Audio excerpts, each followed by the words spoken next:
Kalah lagi. Loyo nih nggak ada semangat. Udah nggak kaget sih. Ngelawak nih mainnya. Nggak jelas mainnya. Bali United FC win streak. Bali United Basketball lost streak. Coach Alex out. Udah mundur aja. Apalagi ya?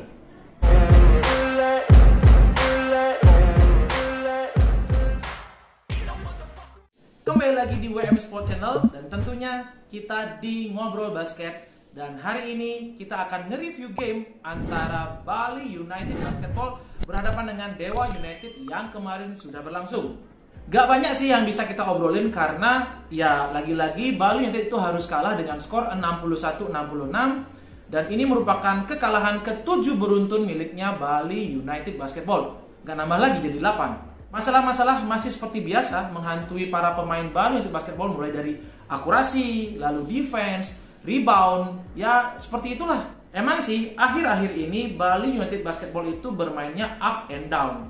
Lalu gak konsisten juga permainannya di kuarter 1 sampai kuarter keempat. Dan ujung-ujungnya skemanya sama. Kalah di akhir pertandingan. Seperti pertandingan kemarin. Di kuarter 1 dan kuarter kedua itu kita dibuat pesimis dengan permainan dari anak-anak Bali. Tapi di kuarter ketiga dan kuarter keempat itu berubah permainannya. Namun yang namanya margin score itu memang susah untuk dikejar kalau kita nggak punya senjata yang ampuh. Sedangkan anak-anak Bali senjatanya yang nggak ada. Mulai dari 3-point shooter, 2-point shooter, free throw, dan yang lainnya, turnover juga dan lain sebagainya itu memang buat masalah sih buat anak-anak Bali. Jadi gimana mau menang kalau senjatanya nggak ada? Modal dari para pemain Bali United Basketball itu cuma modal semangat saja.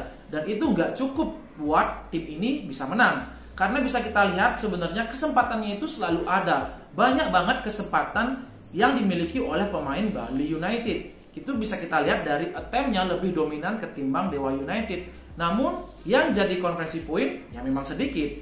Banyak sekali kesalahan-kesalahan mendasar yang terjadi. Misalnya seperti under basket yang nggak juga masuk-masuk. 3-point shot yang memang attempt-nya banyak namun nggak masuk-masuk juga. Dan banyak faktor lagi selain itu yang sudah bisa dilihat sendiri ya, nggak usah kita bahas lah di sini. Sebenarnya di sini Bali United juga beruntung ya karena Dewa United itu tidak memainkan dua orang pemainnya yaitu Wenda Wijaya dan juga Jamar Johnson. Dua pemain ini ya kita kenal pemain yang lama di IBL, sudah mempunyai mental, timnas apalagi, dan beruntung juga sih Jamar Johnson itu nggak bermain ya, terutama Jamar Johnson karena jika dia bermain, Dewa United itu memiliki 3 pemain asing, walaupun sebenarnya Jamar Johnson itu dihitung WNI ya, dengan pemain lokal, tapi ya itu suatu keuntungan kan. Walaupun demikian kita harus apresiasi perjuangan anak-anak dari Bali United Basketball untuk memburu kemenangannya setelah terseok-seok dengan 6 kali kekalahan. Walaupun endingnya tetap sama saja menjadi 7 kali. Terlepas dari apapun permasalahan yang dialami oleh anak-anak Bali, nah itu hanya mereka yang tahu apakah itu masalah internal, lalu apakah itu memang permasalahan antara pemain, di antara pemain, apakah itu permasalahan antara pemain dan pelatih, ataukah itu permasalahan di antara pelatih sendiri dengan asisten-asistennya. Itu hanya mereka yang tahu semuanya. Dan kita sebagai fans cuma bisa, istilahnya cuma bisa menerka-nerka aja sih. Kira-kira ini deh masalahnya, kira-kira ini deh masalahnya. Tapi apapun itu, semoga tim ini menjadi baik berikutnya dan kedepannya melawan tim-tim yang ada di divisi putih. Tapi kira-kira semua orang bisa nebak nggak? Ini permasalahan internal atau karena memang mental pemainnya yang lagi ngedrop? Next, kita melawan Pelita Jaya.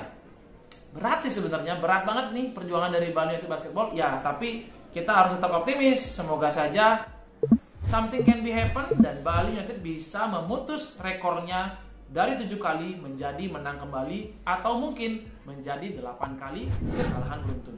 Sekian dulu kali ini dan sampai jumpa di review game dan ngobrol basket berikutnya.